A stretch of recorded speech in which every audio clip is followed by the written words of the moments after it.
Tunisia, North Africa, May 13, 1943. Through clouds of desert dust, Captain Jeppe Traumante watched American tanks rumble toward him while holding his palms above his head. His clothes was covered in dried sweat and sand, and his throat was dry. One idea was racing through his head. He was positive he would die here. Jeppe had trusted every word. Why wouldn't he?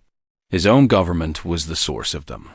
His eyes were obscured by filthy goggles, and the American sergeant approaching him had a stern expression. Jeppe considered the tales about the beatings and the labor camps. He closed his eyes and muttered a prayer that his mother had taught him when he was younger. He waited for the boot to hit his ribs and the rifle butt to hit his face. Rather, the sergeant lowered his rifle, produced a canteen, and extended it to Jeppe. As though it were an illusion, Jeppe gazed at the canteen. Water. The man who had just vanquished him, the American, was handing him drink. He took it and sipped, his hands trembling. The water tasted like metal and was warm, but it was the most exquisite thing he had ever seen. Jeppe looked for cruelty in the sergeant's face, but he saw none. Everything Jeppe Traumante believed to be true about Americans would be utterly destroyed by what transpired over the next few days, weeks, and months. In 6 months, he would be managing his own restaurant instead of merely surviving in an American prison camp. Confusion marked the beginning of Jeppe's trip into American captivity. He and hundreds of other Italian soldiers were taken to a temporary processing facility in the desert after they surrendered in Tunisia. Jeppe anticipated famine, beatings, and questioning. Rather, they underwent medical examinations. The infected gash on Jeppe's arm was cleansed with unexpected gentleness by a young American medic who could not have been older than 20. With a smirk on his face, the physician gave Jeppe an American cigarette. Fortunate strike. Jeppe muttered to the soldier behind him, Antonio, a private from Naples. They are fattening us up for harder work later. They receive supper that night, real food, not leftovers or rotting bread. Real coffee, canned beef, and crackers instead of the chicory substitute they had been consuming for months in the Italian army. Jeppe ate slowly and cautiously, waiting for it to be stolen. Nobody did. When they were being loaded onto trucks for the dock the following morning, an old Italian colonel fell as he climbed on. Jeppe stiffened, anticipating that the Americans would chuckle or give the elderly man a hard shove. Rather, he was apprehended and assisted by a young private. The youngster steadied the colonel's elbow and remarked, "Easy there, sir." Jeppe continued to wait for the trap to open. It didn't. They boarded a Liberty ship headed for America at the port of Oran. It took 16 days to cross. They were fed twice a day, despite being crammed below deck with 800 other Italian prisoners of war. One evening, an American sailor with a Sicilian-Italian grandmother attempted to converse with them in bad Italian, inquiring about their families and displaying pictures of his own. Jeppe looked closely at this young sailor. He smiled easily and with an open expression. He readily shared his cigarettes. When the Italian inmates attempted to teach him how to pronounce words correctly, he laughed. Jeppe was unable to connect the information he had been given with what he was witnessing. Still unsure of what lay ahead, Jeppe set foot on American land on June 3, 1943, when the ship docked at Norfolk, Virginia. During the conflict, 51,000 Italian captives were held by the United States. More than 99% would make it back home. Just 60% of Allied inmates in Japanese camps survived. Jeppe was going to find out why. Camp Ruston, located in Pine Forest, 60 miles east of Shreveport, Louisiana, July 1943. When Jeppe first saw his new prison, it seemed unreal. Indeed, barbed wire and security towers were present. Beyond that, however, the camp resembled a small town rather than a jail, with rows of recently painted wooden dorms, a meal hall, and a leisure area complete with volleyball nets. Even a tiny chapel was present. Jeppe was uncomfortably reminded of the Alps, north of Bologna by the pine forest. On their first day, Colonel James Mitchell, the camp commander, spoke to them via an interpreter. He declared, "You are prisoners of war. You will work in accordance with the Geneva Convention. As long as you abide by the camp rules, you will be treated fairly and with respect. 10 cents a day in camp script will be given to you in exchange for your labor. There will be no tolerance for violence. Attempts to flee will be penalized. However, you will not be treated like slaves while you are here. Rather, you will be treated as soldiers." Jeppe gave Antonio a quick look. Eventually, the trap would become apparent. He was certain of it. However, weeks went by, and the trap never materialized. They were given agricultural labor tasks, such as gathering vegetables and picking cotton on neighboring fields. It required a lot of effort. Every night, Jeppe's back hurt. However, they received the same rations as American soldiers and worked 8-hour shifts with breaks. They also had more food than Jeppe had seen in the final year of the Italian army, including white bread, fresh meat, veggies, and genuine butter. 4,000 Italian POWs were detained in Camp Rustin. They could actually spend the 10 cents they made each day at the camp canteen, which was around $1.50 in today's currency. It wasn't much, but it was more than they had made in Mussolini's army. Jeppe had spent 2 months in Camp Rustin by September 1943. A peculiar kind of ennui had taken the place of the original anxiety. He was secure. He was fed. However, he was also a prisoner, cut off from his family, and unsure of whether or not he would ever see them again. Jeppe was walking by the camp recreation hall one evening when he saw something that completely stopped him. Italian inmates and American guards were playing cards together.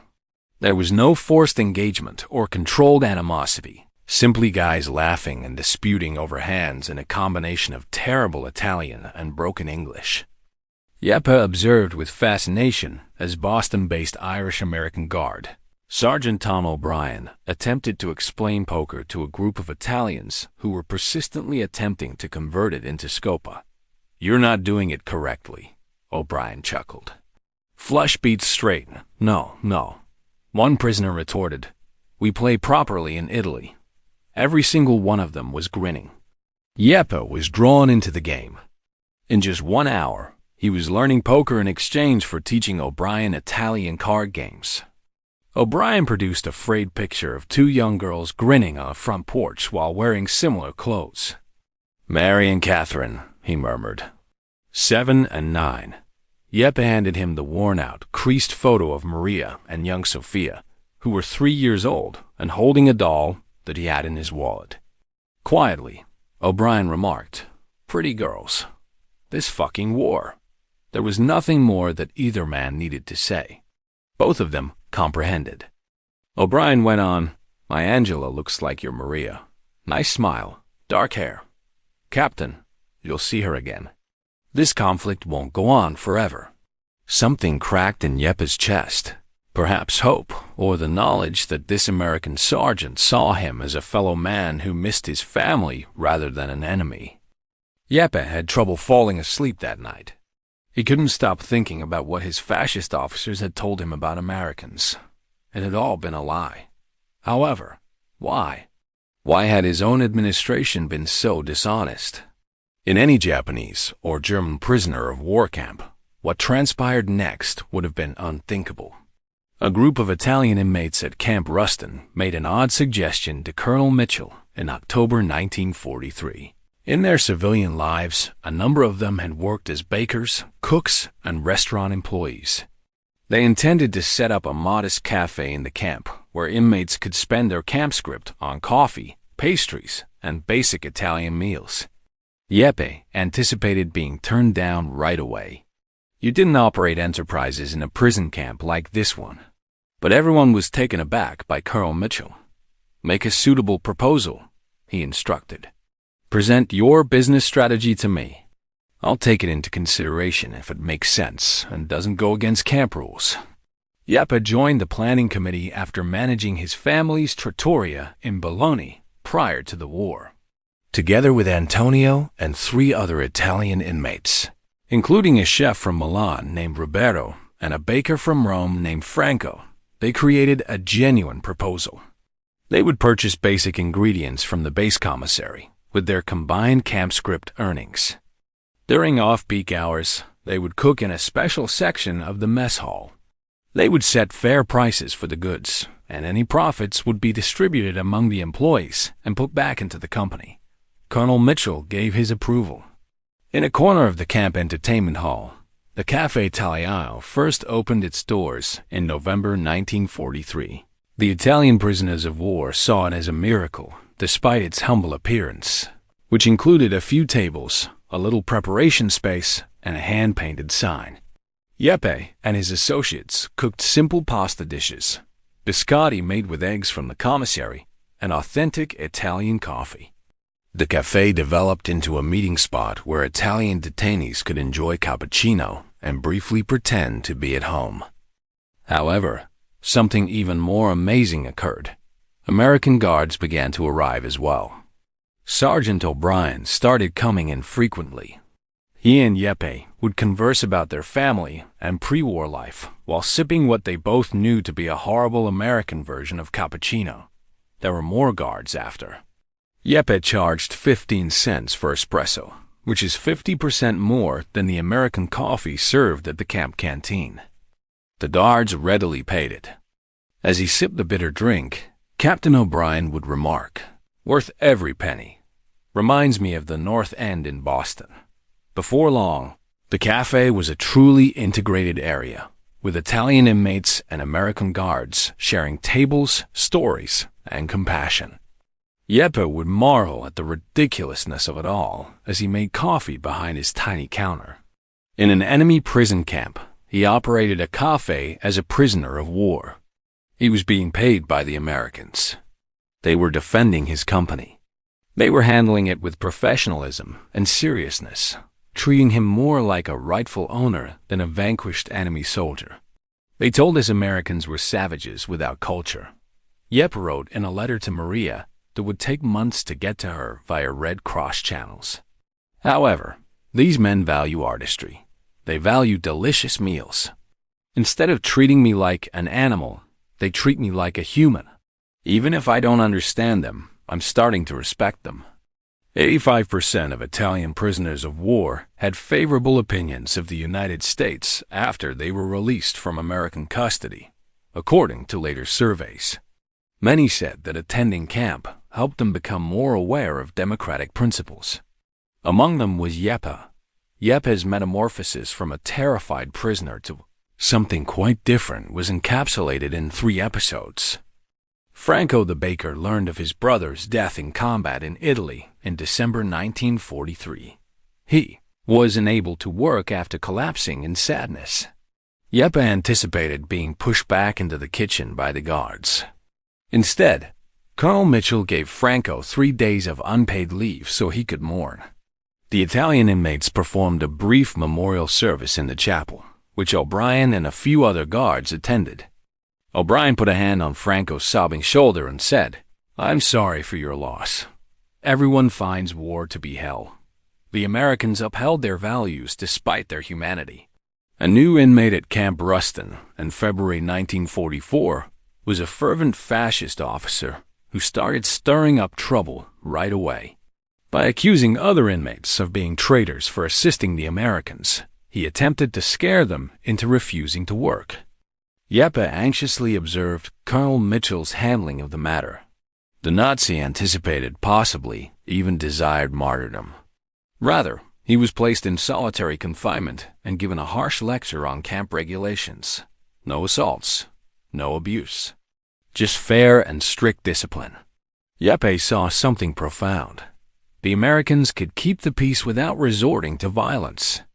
They possessed something even more potent: uniform regulations that applied to everyone. Maria wrote Jeppe his first letter in March of 1944. Reaching him via Red Cross methods had taken 9 months. Despite being hungry and terrified by the Allied bombing of Bologna, she and Sophia were still alive. With tears running down his cheeks, Jeppe read the letter 17 times. Sergeant O'Brien discovered him looking blankly in the café that night. "Unfavorable news from home?" O'Brien asked softly. Jeppe gave a headshake. "Excellent news. My relatives are still living, but bombs are being dropped on Bologna." He glanced up at O'Brien.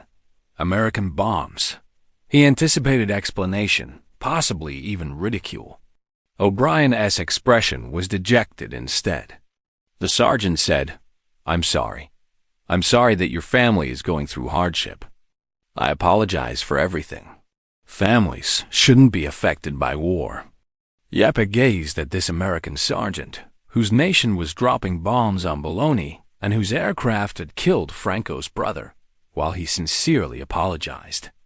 Jeppe realized something at that instant that would last the rest of his life. The adversary was not malevolent. The adversary was just that men who wanted to be at home with their families and who were doing what their governments demanded. Jeppe remarked in halting English, "You are not what they told us you were." O'Brien gave a sorrowful smile. "Captain, nobody ever is. Nobody ever is." Jeppe gave a nod. At last, he comprehended. Jeppe's treatment was not unusual. It was a policy of the United States. The War Department strategically decided in 1942 that the United States would rigorously abide by the Geneva Convention, both in text and in spirit, as the country prepared to receive thousands of Axis prisoners of war. The Pentagon recognized the importance of reputation. Every Italian soldier who gave up and survived to report receiving favorable treatment served as a living testament to the propaganda of the enemy. If surrender brought respect, food, and safety, why fight to the death? But there was sincere belief at work, which went beyond strategy. Men who upheld basic human dignity included Colonel Mitchell. They viewed the Geneva Convention as a moral framework that distinguished civilization from savagery rather than as an inconvenient regulation. The American prisoner of war system was based on this idea. The great bulk of the roughly 425,000 Axis POWs detained in American camps, 51,000 Italians, 370,000 Germans, and 4,000 Japanese, were treated similarly. They were productive. They received compensation. Recreation, education, and religious services were all available to them. Good circumstances, sufficient food, appropriate medical care, and adherence to Geneva Convention norms were frequently mentioned in the reports of the International Red Cross's routine inspections. In the meantime, 27,000 American POWs were detained in Japanese facilities and about 90,000 in German camps. They had very different experiences. Although conditions in German Stalags were brutal, they were usually within the bounds of convention. Conditions in Japanese camps were appalling, including forced labor, regular beatings, starvation rations, and medical negligence. Words were not as powerful as deeds. A message far more potent than any propaganda broadcast was conveyed by America's adherence to international law. We take our ideals seriously, even when no one is looking, and even when our adversaries do not reciprocate. After the war, Jeppe discovered these details. They verified what he had personally witnessed. The European War came to a conclusion on May 8, 1945. Jeppe sobbed when he stood in the Ruston campground and heard the announcement over the loudspeaker. It was out of relief and uncertainty rather than delight, which would come later. It took time for repatriation.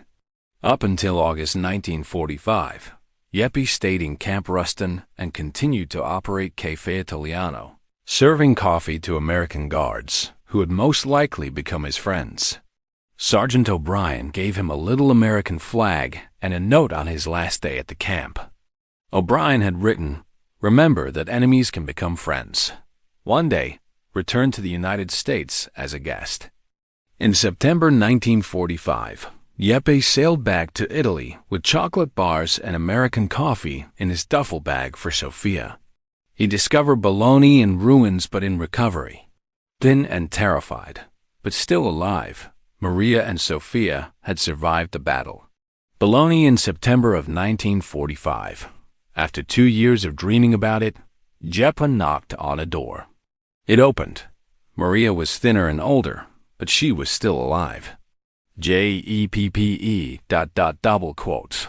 His duffel bag fell to the ground. The floor was littered with chocolate bars that he had forgotten he was holding as presents for Sophia.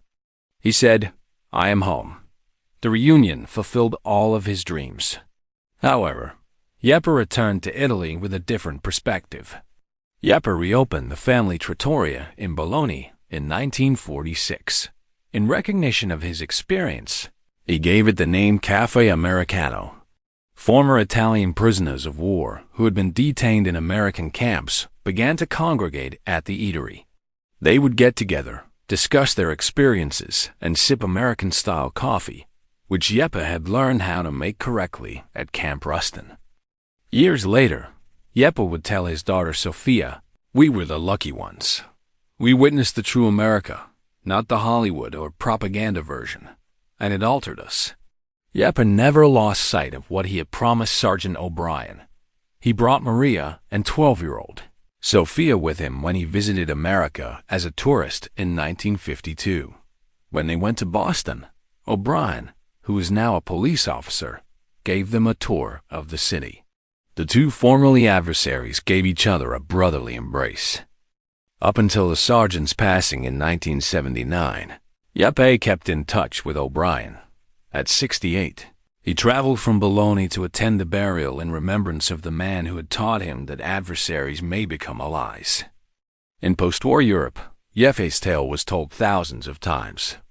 After being held in American captivity, Italian Poles came home with altered views on democracy and American ideals. Many got involved in the democratic changes and post-war reconstruction of Italy. They had observed how American democratic institutions functioned, if not flawlessly. They had been treated fairly by the legal system. They realized that power did not always equate to cruelty. Many Italians were not shocked when the Marshall Plan provided American assistance to rebuild Europe, including erstwhile enemy countries. Jeppe most definitely wasn't. He assured his doubtful neighbors. Of course, the Americans help rebuild. They are not conquerors, as I already stated. They are not the same. Treating prisoners of war decently was a wise strategic move that paid off handsomely. During the Cold War, Italy emerged as a vital ally of the United States. Jeppe and other former enemy soldiers went on to represent American ideals in their local communities. Humane treatment created goodwill that persisted for centuries. During World War II, America had to decide whether to respond to violence with violence or uphold its moral standards, even while dealing with adversaries. For generations, the decision paid off. Because capitulation meant survival, Italian soldiers ceased fighting to the death. Cold War allies were once adversaries. Because America had already demonstrated the sincerity of its ideals, the Marshall Plan was successful. Jeppe's restaurant was proof of concept rather than merely an outlier. Jeppe was interviewed for an oral history project in 1983 by a historian from the University of Bologna. At 72, Jeppe continued to manage Café Americano with Sophia's assistance. Jeppe remarked, "People ask me if I feel grateful to the Americans. That word isn't exactly appropriate. Charity is implied by gratitude. Respect is what I sense. They were not sympathetic enough to spare my life. They treated me in accordance with the laws and values they held dear. They taught me that civilization entails maintaining your humanity, especially while dealing with adversaries. I tell my grandchildren about my time spent operating a restaurant in Louisiana while I was an enemy prisoner. They believe I'm making it up. Although it seems unthinkable, it did occur. And it occurred because Americans think that all people should be treated like human beings, even those who are adversaries. The war was actually won by that belief, that straightforward, potent belief. The idea behind the battles is equally as important as the battles themselves. At the age of 80, Jeppe Traumante passed away in 1991.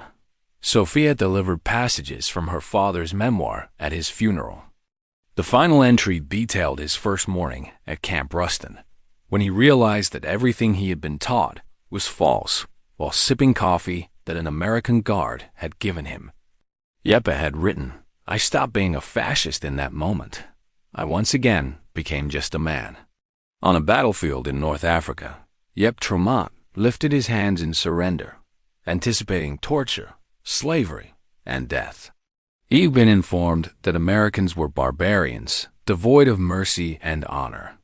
Rather, he discovered compassion, dignity, and the chance to operate a modest eatery in a Louisiana prison camp, where he served coffee to the very officers keeping watch over him. He met individuals like Sergeant Tom O'Brien, who treated him like a fellow man away from home rather than as an enemy, and showed him pictures of their family. This was American spirit, not merely American military philosophy. Jeppe was changed when he returned to Italy. For the remainder of his life, he told everyone who would listen about the Americans who demonstrated that adversaries could become allies, that morality was important even in times of conflict, and that civilization required upholding humanity even in the face of loss. Chains were what he anticipated. He had an opportunity, and it was what changed everything. If your father, uncle, or grandfather served in World War II, or if you are a veteran yourself, they have tales similar to this one. Tales of unexpected humanity in the face of adversity. Before they disappear, share those tales in the comments. These are lessons we still need to learn.